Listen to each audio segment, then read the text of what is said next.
अंबर मुझे बताइए एक बात को लेकर के कि अभी असादी साहब ने कहा कि सामने अखिलेश यादव बैठे हुए थे और अखिलेश यादव को उन्होंने टारगेट करके कहा। अब मुझे बताइए कठमुल्ला शब्द का टारगेट करके अखिलेश यादव को क्यों बोलेंगे? और अगर अखिलेश यादव को पैरोकार मानकर चल रहे हैं तो अखिलेश यादव के बच्चे मुझे तो लगता किसी मदरसे में जाके पढ़े।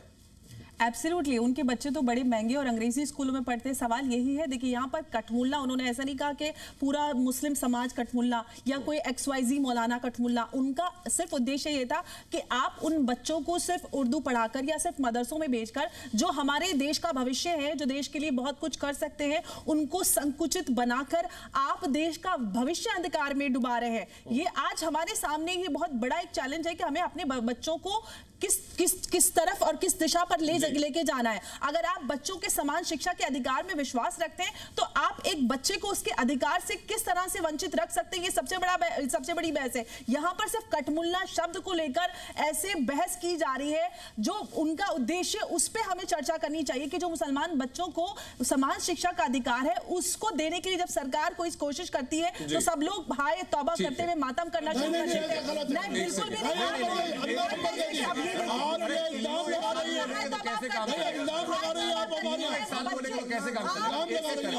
अंबर जल्दी अपनी बात पूरी कर ले, मैं आ जाऊंगा आपके पास। सर आप किसी भी मुसलमान देश में चले जाएं, वहां पर जितने भी जहां पर दीनी तालीम दी जाती है, सबसे पहले उनको एटलीस्ट 12th तक मॉडर्न एजुकेशन दी जाती है, उसके बाद उनको दीनी तालीम पर फोकस किया जाता है ताकि वो बड़े होकर अपना एक उनका करियर भी रहे और साथ ही साथ दीनी तालीम पे भी वो फोकस कर सके। यहाँ पे बचपन से बच्चों को दीनी तालीम पे फोकस दिया जाता है, जबकि हमारे अगर कानून के हिसाब से भी बात करें तो छोटे बच्चों के ऊपर कोई भी स्पेशलाइज्ड एजुकेशन को फोर्स करना कानूनी नहीं है। तो ये बच्चों को बड़े होकर आप चूज करें। राइट टू चॉइस 2 साल 5 साल 6 साल के बच्चे के पास नहीं है। मैं बता रहा हूं, राइट टू चॉइस 6 साल 8 साल के बच्चे के पास नहीं है।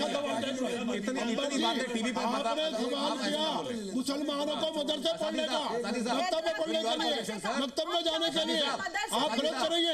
हिंदुस्तान में कितने गुरुकुल है बताइए? हिंदुस्तान में कितने गुरुकुल है?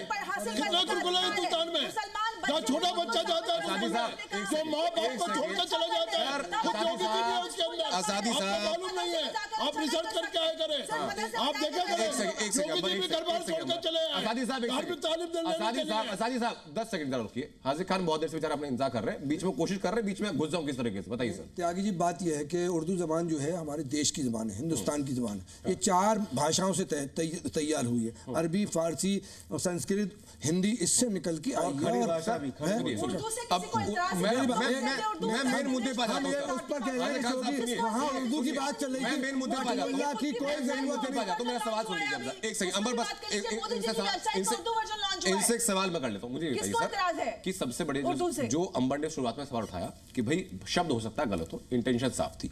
पब्लिक डोमेन में जाते हैं तो सबके सामने पहला थॉट ये आता है भाई मदरसे में अगर कोई बच्चा जा रहा है उसको सिर्फ दीनी तालीम मिलती है, सिर्फ इस्लाम की तालीम मिलती है। आपकी जानकारी है ना? अरे मैं तो आपके पास आ रहा हूँ यही जानकारी के लिए, मैं इसलिए आपके पास आ रहा हूँ। मुझे बताइए जरा पब्लिक डोमेन में कि मदरसे में जो बच्चा एडमिशन ले रहा है उसके पास कौन कौन से विषय होते हैं, क्या क्या पढ़ाया जाता है? ये आपके चैनल्स, हिंदुस्तान के नेशनल चैनल, अरे सर बताइए ना, इस पे दिखाया जा रहा है कि मदरसे में क्या पढ़ाया जाता है। आप नहीं देख रहे, मैं देख रहा हूँ। तो हाजिर खान खड़े हैं बताने के लिए कि मदरसों में क्या पढ़ाया जाता है। इसलिए वहाँ उर्दू भी पढ़ाई जा रही है, हिंदी भी पढ़ाई जा रही है, फारसी भी पढ़ाई जा रही है, संस्कृत भी पढ़ाया, साइंस भी पढ़ाई जा रही है, इंग्लिश भी पढ़ाई जा रही है। और बच्चा जो कुरान शरीफ हाफिज जो बच्चा है ना, वो कुरान इतनी मोटी किताब है, 6666 उसमें अल्फाज है, 114 आयत है, उनको याद कर लेता है। उससे ब्रिलियंट बच्चा, जो बच्चा 6th क्लास तक हाफिज हो जाती है, उससे बढ़िया एजुकेशन में टॉप लाते हैं।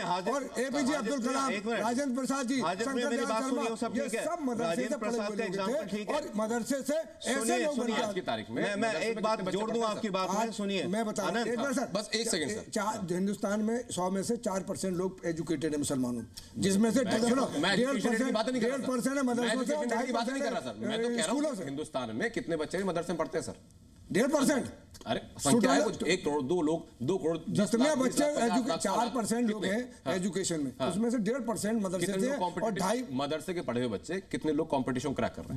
2200 लोग MBBS में हैं। अच्छा उसमें अभी 1200 थे, 15 मिनट पहले 15 मिनट होते होते वो 2200 हो गए, वहां बता रहे 4%, यहाँ बता रहे 2200 बच्चे जो आए 1200 बच्चे जो आए 1200 बच्चे उस मदरसे से निकलकर उन्होंने मैं थोड़ा क्लैरिफाई कर दूं।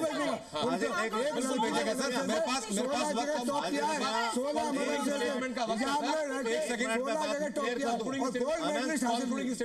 वक्त एक सेकंड आनंद, मैं बात कर हाजिक साहब की बात को आगे बढ़ाता हूं। इन्होंने बिल्कुल सही कहा, असदी साहब ने भी सही कहा, कामरान साहब भी सही बात कह रहे हैं कि मदरसे के बच्चे भी काबिल होते हैं, आईएएस ऑफिसर्स भी बनते हैं, कुछ उसमें से और भी काबिल पोस्टों में। एक सेकंड, लेकिन एक मिनट बात कर रहा हूं।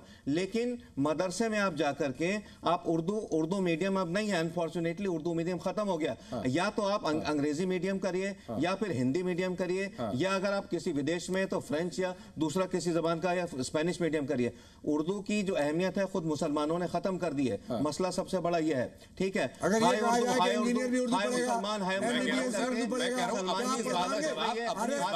प्याला आ गया है तो भाई साहब ने खुद दे दिया, हाजिक खान साहब ने, कि 4% लिटरेसी रेट है। जो मदरसों के एजुकेशन के बड़ी गुणगान हो रहे हैं कि हमें पढ़ना चाहिए 4% का लिटरेसी रेट है। ये है सर हकीकत।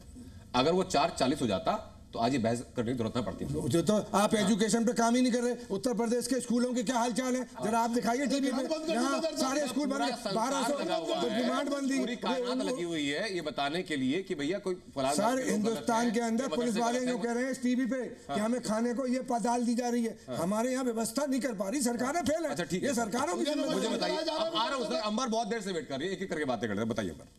देखिए सबसे बड़ी बात ये कि उर्दू पे बात हो रही है, मुसलमान बच्चों को कहा जा रहा है वो इंटेलिजेंट होते हैं, सब बहस यही नहीं है। हम तो खुद कह रहे हैं, और योगी आदित्यनाथ जी का भी उद्देश्य यही है कि मुसलमान बच्चे भी तो यही कहे, हम में से तो एक हम सब एक, जहाँ पर मुसलमान हिंदू सब एक साथ खड़े हुए, सब अपनी अपनी काबिलियत और अपनी इंटेलिजेंस को साबित करें। उनका भी तो उद्देश्य यही है कहने का कि उनमें भी क्षमता है, वो भी बुद्धिमान है, उनको भी समान अवसर मिलना चाहिए शिक्षा हासिल करके देश के लिए और अपने लिए कुछ करने का। तो यहाँ पर आप एक उसको अलग ही मोड़ देने की कोशिश कर रहे हैं।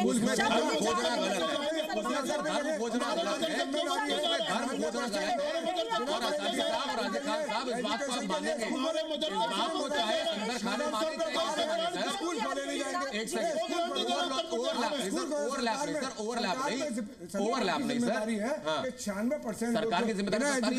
वही सरकार तो कह रही है, वही सरकार कह रही है सर कि मदरसे से निकाल करके स्कूलों में डालिए, विज्ञान पढ़वाइए, लोगों को बेहतर बनाइए।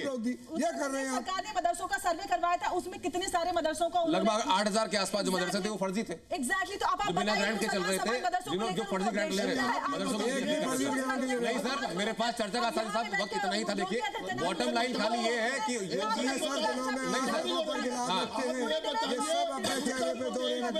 ग्रांट क्यों बंद कर दी गई सर, उसके लिए हमारे प्राइवेट उसके लिए उत्तर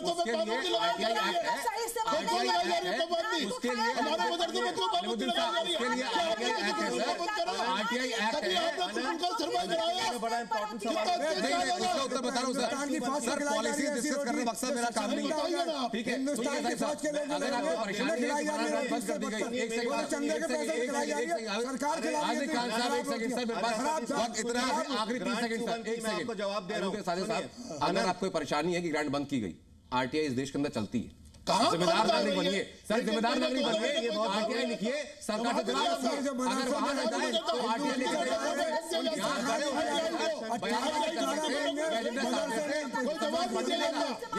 आरोप है, वो आरोप खत्म नहीं होगा। अगर आपको लगता है कि सरकार ने ग्रांट जानबूझ के बंद की, आरटीआई आपके हाथ में हथियार है, आरटीआई का हथियार बात रह जाएगी, प्रोग्राम खत्म हो जाएगा। आखिरी 10 सेकंड साहब, थोड़ा सब्र तहम्मुल। आपने बड़ा अहम सवाल उठाया है जी। आपने सवाल उठाया है कि मदरसों की ग्रांट क्यों बंद कर दी गई, और इन्होंने कहा इसलिए कि फर्जी मदरसे थे। ये भी बात सही थी। ग्रांट इसलिए बंद कर दी गई, जो मुदर्रिस हजरात थे, जो वहाँ टीचर्स थे, वो बच्चों को तालीम तो देते नहीं थे, ठीक है। अब मुझे बड़ी शर्म आती है कहते हुए, खुद 500-500 गज, 1000 गज की कोठियों में, मकानों में रह रहे हैं मुदर्रिस हजरात, और जो उनके हेड जो भी टीचर्स हैं, और बच्चों के लिए पानी नहीं पीने का, काल कोठरी जैसे कमरे हैं, उनमें पंखे नहीं है। अरे सर, भारत पुलिस बात है, वो तो चंदे से खिला रहे हैं, जो भी खिला रहे हैं वो चंदे से खिला रहे हैं। देना होगा। अपना पैसा है, सरकार का पैसा नहीं है, वो लोगों का चंदा है, मुसलमानों का चंदा है, मुसलमानों का चंदा है। चर्चा को मुझे विराम देना होगा सर, बहुत बहुत शुक्रिया आप सभी लोगों का। लेकिन बॉटम लाइन यही है कि योगी आदित्यनाथ के कहे गए शब्द को लेकर विवाद है। एक पक्ष ये कहता है कि शब्द का इस्तेमाल नहीं होना चाहिए, तो एक पक्ष ये भी है जो ये मानकर चलता है नियत सही थी, शब्द बेशक उसको गलत समझा जा रहा हो। नमस्कार।